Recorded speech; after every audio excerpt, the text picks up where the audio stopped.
Hello student, मैं doctor Nagaratna Ganvir, assistant professor political science, government Shivnath science college, Rajnandgaon.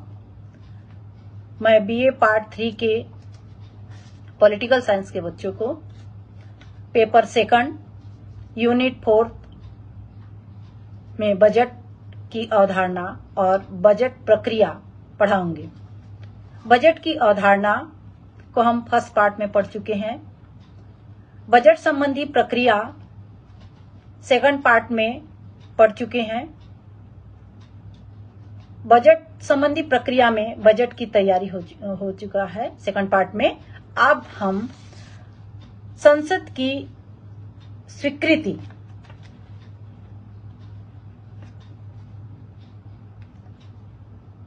आज हम संसद की स्वीकृति पर चर्चा करेंगे, विचार करेंगे।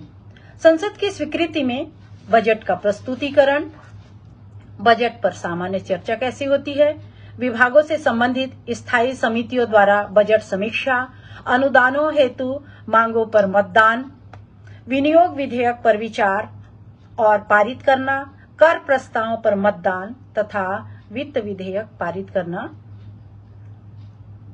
यह हम देखेंगे। सबसे पहले अपन देखते हैं बजट का प्रस्तुतिकरण। कार्यपालिका के द्वारा बजट तैयार किया जाता है और संसद की स्वीकृति के लिए प्रस्तुत किया जाता है। वित्त मंत्री बजट प्रस्तुत करते हैं और बजट भाषण देते हैं। इसके तुरंत बाद वित्त मंत्री वित्त विधेयक पेश करते हुए सरकार के कराधान प्रस्ताव के बारे में बताते हैं। इस दिन बजट पर चर्चा नहीं होती है।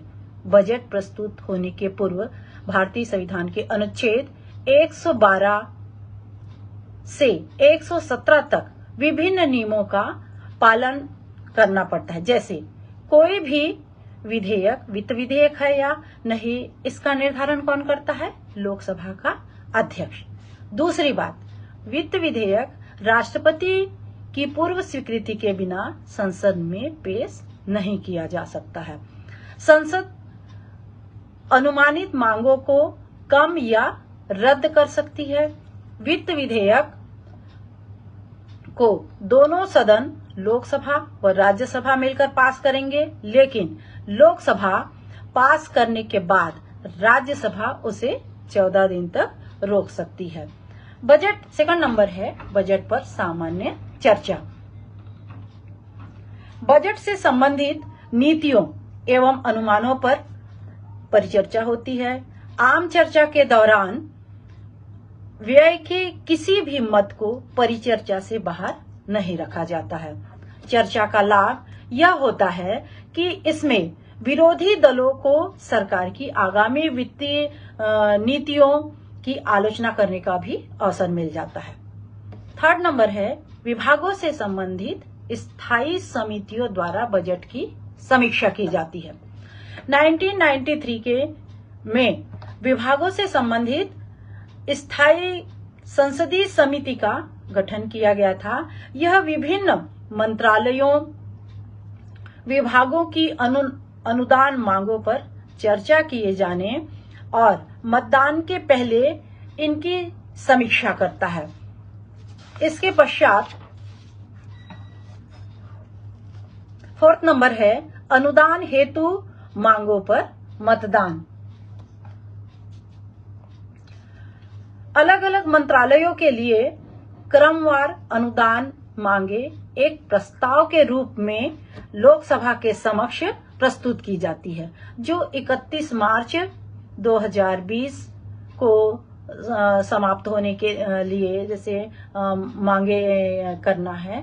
तो या जो भी मांग की जाती है, और हम सभी जानते हैं 1 अप्रैल से नया बजट प्रारंभ होता है और 31 मार्च को समाप्त होता है। तो जो भी मांगे की जाती है और स्वीकृत हो जाती है तो उसको उसी वर्ष में खर्च करना पड़ता है।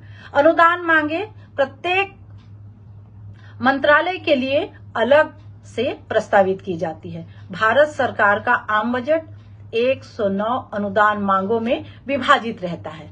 इनमें से 103 मांगे लोक व्यय से संबंधित तथा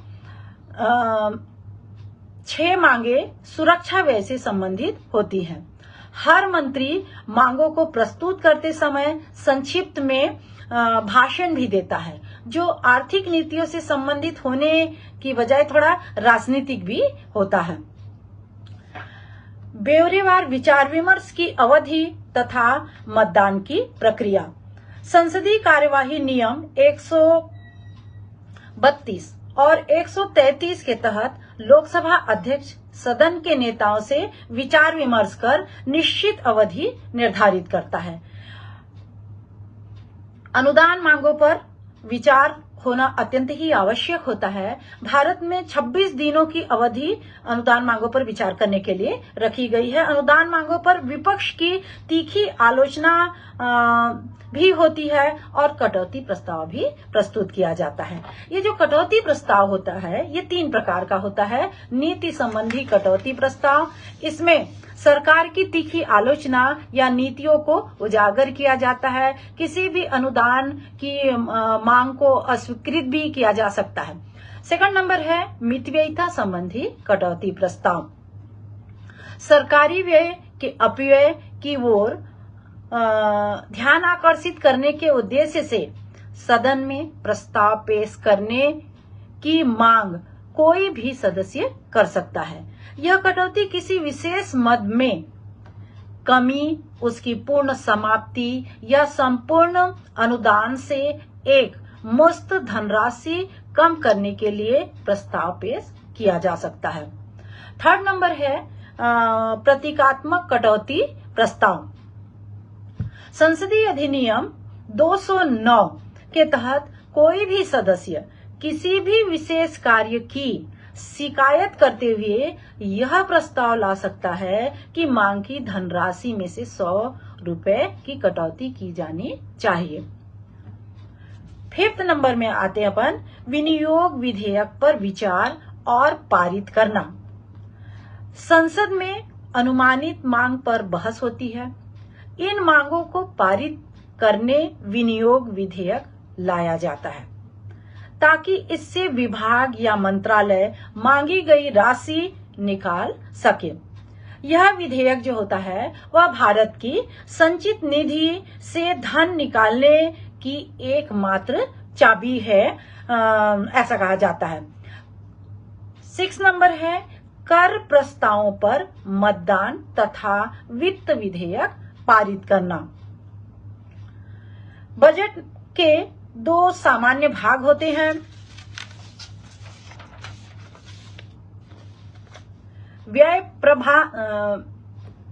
व्यय प्रावधान तथा प्राप्ति या आय प्रावधान। जब संसद विनियोग विधेयक पारित कर देती है तब सरकार एक दूसरा विधेयक लाती है जिसे वित्त विधेयक कहते हैं। विनियोग विधेयक सरकार को केवल धन खर्च या मांगी गई राशि खर्च करने का अधिकार प्रदान करता है। अब हम देखेंगे भारत में बजट का क्रियान्वयन कैसे होता है। 3rd नंबर, तो केंद्रीय बजट जो है जब संसद द्वारा पारित कर दिया जाता है तब उसे लागू करने की कार्यवाही प्रारंभ हो जाती है। इस प्रक्रिया में 2 सिद्धांतों का पालन किया जाता है। पहला सिद्धांत है कि बजट क्रियान्वयन विनियोग अधिनियम के अनुरूप होना चाहिए। सेकंड नंबर है बजट क्रियान्वयन से संबंधित सरकारी मिशनरी पूर्ण निष्ठा तथा कुशलता से कार्य करने को प्रेरित होनी चाहिए। बजट क्रियान्वयन में 5 प्रक्रियाएं सम्मिलित होती हैं। फर्स्ट नंबर है वित्तीय स्रोतों का एकत्रीकरण। सेकंड नंबर है एकत्रित साधनों का संरक्षण हम कैसे करें। थर्ड नंबर है वित्तीय साधनों का वितरण। 4th नंबर है सरकारी आय व्यय का, जो हमें आय व्यय प्राप्त हुई है उसका हमको लेखा रखना पड़ता है और उसका 5th नंबर है अंकेक्षण तथा प्रतिवेदन। फर्स्ट नंबर अपन देखते हैं वित्तीय स्रोतों का एकत्रीकरण। तो संभावित आय प्राप्ति का अनुमान करना, उसके बाद वसूली का कार्य किया जाता है। आय स्रोतों के मूल्यांकन तथा वसूली का कार्य कौन करता है? वित्त मंत्रालय का राजस्व विभाग करता है। वसूली का कार्य कौन करता है? राजस्व विभाग करता है। राजस्व विभाग सचिव के समग्र निर्देशन तथा नियंत्रण के अधीन कार्य करता है। यह विभाग अपने अधीन 2 संवैधानिक बोर्डों अर्थात केंद्रीय प्रत्यक्ष कर बोर्ड और केंद्रीय उत्पादन शुल्क तथा सीमा शुल्क बोर्ड के माध्यम से प्रत्यक्ष तथा अप्रत्यक्ष सभी प्रकार के संघीय कर से संबंधित राजस्व मामलों के संबंध में नियंत्रण रखता है। सभी प्रकार के प्रत्यक्ष करों को लगाने तथा उनकी वसूली करने से संबंधित मामले केंद्रीय प्रत्यक्ष कर बोर्ड द्वारा देखे जाते हैं। सीमा शुल्क तथा केंद्रीय उत्पादन शुल्क को लगाने एवं उनकी वसूली करने का कार्य केंद्रीय उत्पाद शुल्क तथा सीमा शुल्क बोर्ड के कार्य क्षेत्र के अंतर्गत आता है। अब हम देखते हैं हमारा जो पैसा एकत्रित हो गया, वो एकत्रित कोष का संरक्षण और वितरण कैसे किया जाता है। तो संरक्षण में 2 बातों का विशेष ध्यान रखना अत्यंत ही आवश्यक होता है। फर्स्ट नंबर है वित्तीय साधनों के गबन अथवा दुरुपयोग से सुरक्षा। सेकंड नंबर है वित्तीय जो लेन देन होता है उसका सुविधाजनक तथा त्वरित संचालन होना चाहिए। धन के संरक्षण तथा संवितरण की व्यवस्थाएं प्रत्येक देश में अपनी ऐतिहासिक परंपरा के अनुसार विकसित की जाती हैं। ऐसा कहा जाता है कि भारत में राजकोष व्यवस्था जो है, ट्रेजरी सिस्टम का जो प्रचलन है, ये बहुत अच्छा है। इस समय हमारे देश में 500 से अधिक राजकोष है, ट्रेजरीज हैं तथा 200 उप राजकोष सब ट्रेजरीज कार्य कर रहे हैं।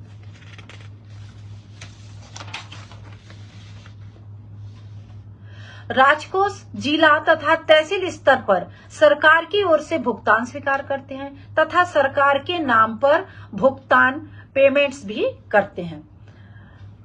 इस संरक्षण में हमारा जो राजकोष प्राप्त हुआ है, जो पैसा प्राप्त हुआ है, इसके संरक्षण में रिजर्व बैंक ऑफ इंडिया द्वारा भी भारत सरकार तथा राज्य सरकारों के कोषों के संरक्षण तथा संवितरण का कार्य किया जाता है।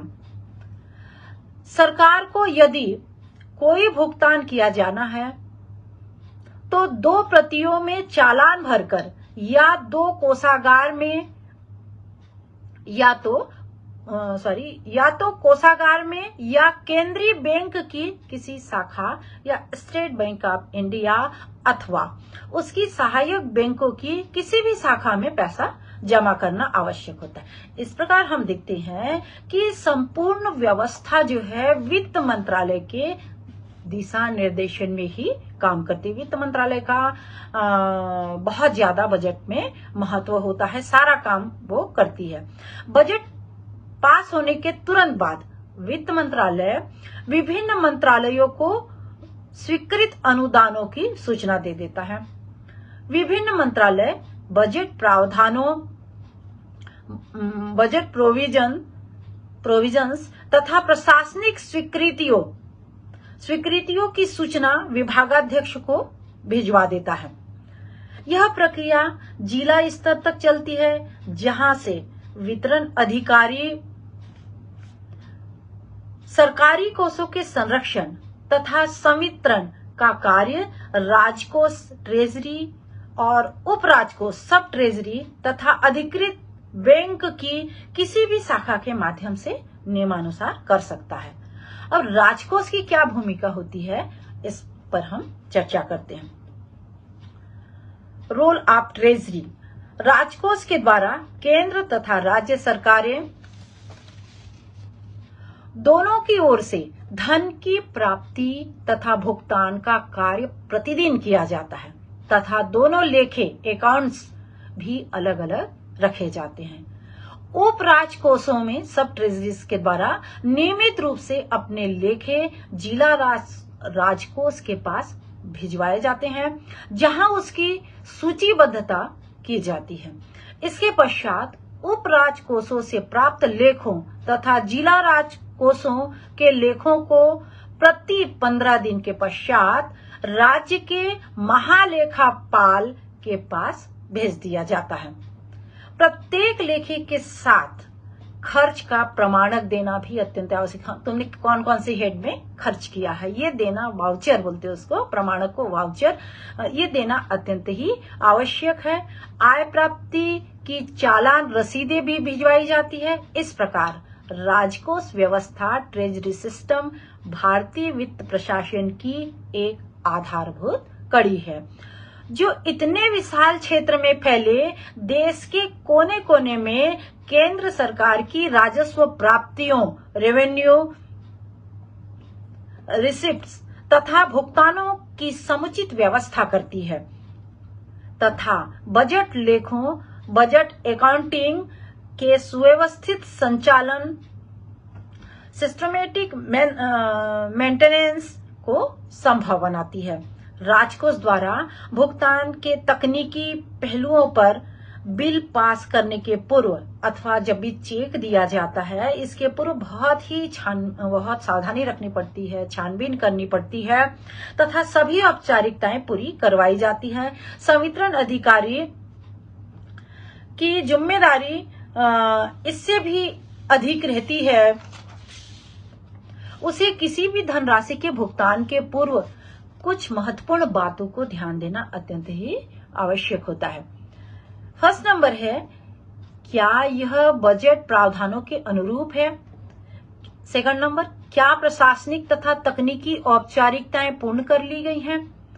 थर्ड नंबर, क्या भुगतान की मांग उचित है? फोर्थ नंबर है कि भुगतान के लेखों की समुचित व्यवस्था है या नहीं। ये 4 चीजों का विशेष ध्यान रखा जाता है।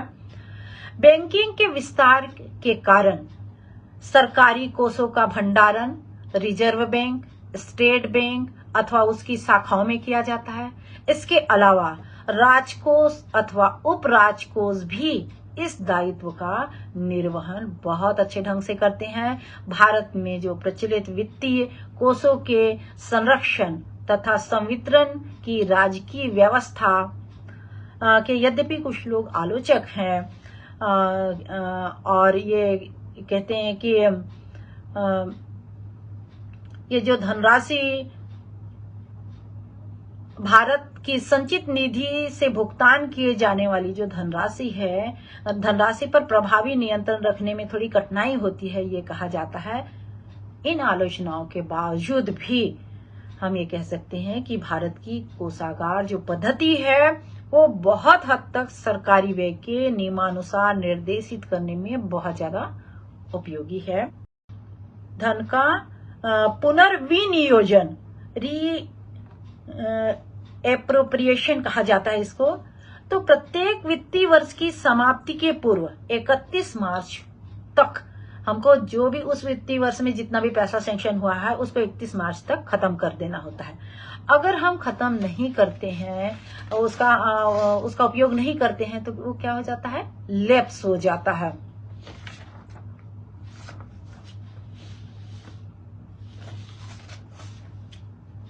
तो वो लैप्स हो जाता है। यदि किसी मद में धनराशि बच गई है तो उससे दूसरे मद में खर्च करने का भी अधिकार विभागाध्यक्ष को होता है। इस प्रकार कुल व्यय राशि को बिना परिवर्तित किए किसी एक शीर्ष की एक मद अथवा इकाई से दूसरी इकाई में धन का जो हस्तांतरण किया जाता है उसी को पुनर्वियोजन कहा जाता है। उदाहरण के लिए हम देखते हैं, जैसे किसी कॉलेज में लाइब्रेरी के लिए पैसा सैंक्शन हुआ है या लैब बनाने के लिए, या फिर अपन देखते हैं खेल ग्राउंड बनाने के लिए पैसा सैंक्शन हुआ है, तो उसको 31 मार्च तक खत्म करना होता है, और नहीं हो पाया है उस अवधि में तो एक जो हेड है उसमें नहीं हुआ है तो दूसरे हेड में करके खर्च किया जा सकता है। लेकिन शिक्षा विभाग में सैंक्शन हुआ है और उसको हम स्वास्थ्य विभाग में सैंक्शन करेंगे, करना सोचेंगे तो ऐसा पॉसिबल नहीं है। इस तरह विभागाध्यक्ष को बहुत ही विवेक का उपयोग करते हुए पैसे को खर्च करना पड़ता है।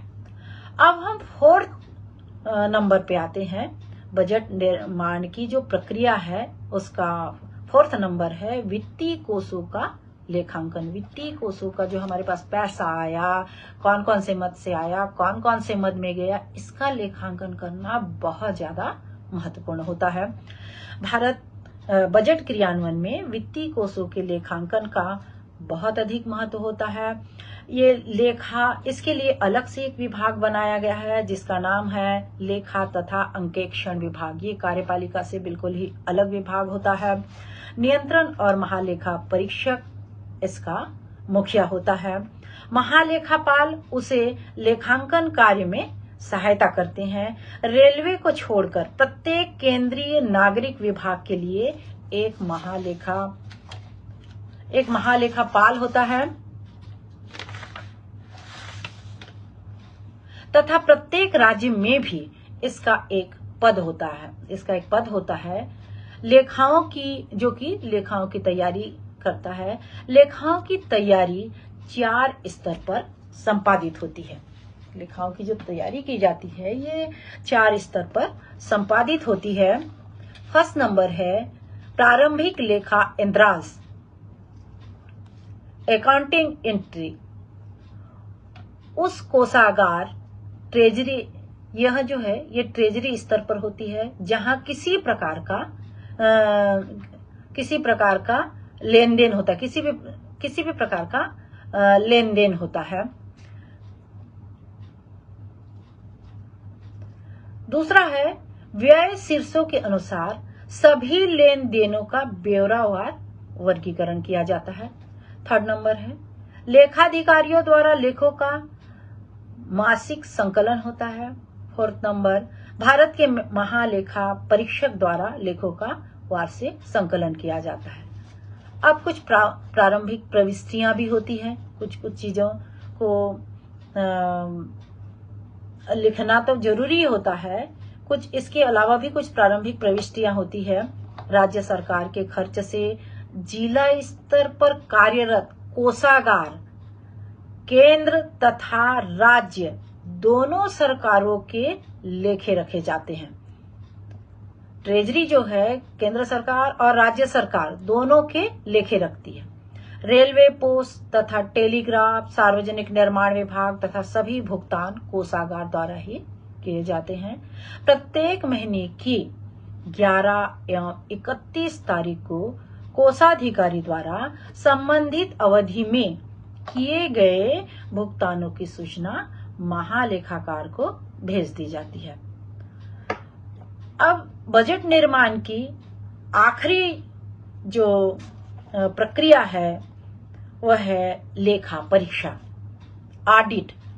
हमने पैसा कहाँ से प्राप्त किया, कैसे खर्च किया, ये सारा चीज हो गया, उसका लेखांकन भी हो गया, लेकिन ऑडिट नहीं हुई, अगर उसकी समीक्षा नहीं हुई तो भी गड़बड़ हो सकता है। और इसीलिए हमारे भारत में जो बजट बनाया जाता है वो बहुत ही सुंदर ढंग से और सिस्टमेटिक बनाया जाता है। तो इसके लिए लेखा परीक्षा, ऑडिट होना अत्यंत ही आवश्यक है। प्रत्येक माह की पहली तारीख तक गत माह के हिसाब किताब महालेखा कार्यालय में पहुंच जाते हैं, जहां प्राप्तियों तथा खर्चों का लेखा शीर्ष अकाउंटिंग हेड के अनुसार वर्गीकृत किया जाता है। यदि पूरे देश भर में लेखा पद्धति में समानता स्थापित करने तथा बजट संबंधी पूर्वानुमान लगाने में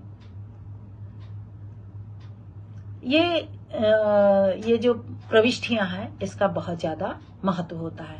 महालेखाकार के कार्यालय स्तर पर भारत सरकार की ओर से 4 शीर्षों में लेखा सूचनाएं संकलित होती हैं। फर्स्ट नंबर है राजस्व खाता। करों तथा अन्य संबंधित मदों से प्राप्त राजस्व तथा उससे जुड़े हुए खर्च के हिसाब को रखा जाता है। पूंजीगत खाता, सेकंड नंबर है पूंजीगत खाता। पूंजीगत खाते में उधार लिए गए तथा एकत्रित हुए कोषों तथा इससे संबंधित व्यय के लेखे रखे जाते हैं। थर्ड नंबर है ऋण खाते। ऐसी प्राप्तियों के भुगतानों का लेखा जोखा रखा जाता है जिनके कारण या तो सरकार देनदार बनती है या फिर लेनदार बनती है। नेक्स्ट नंबर है दूरस्थ प्राप्तियां।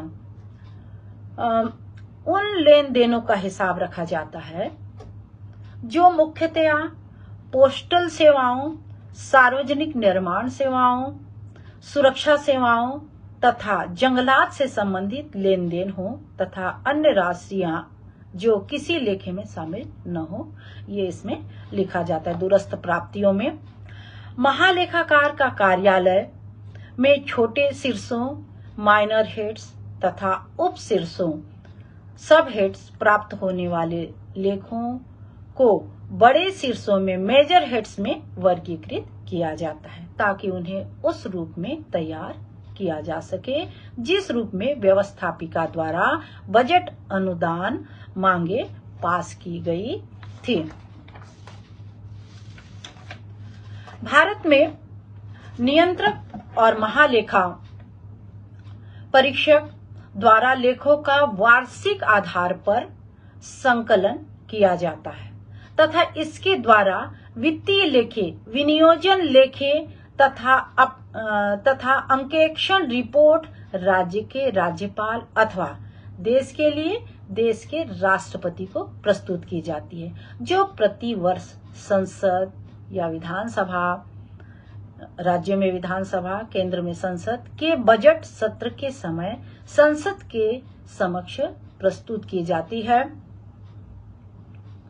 इस प्रकार बजट का देश के व्यवस्था चलाने, प्रबंध, सरकारी कामों का अच्छे ढंग से करने में अत्यधिक महत्व होता है। कार्यपालिका बजट बनाती है, व्यवस्थापिका उसको स्वीकृत करती है और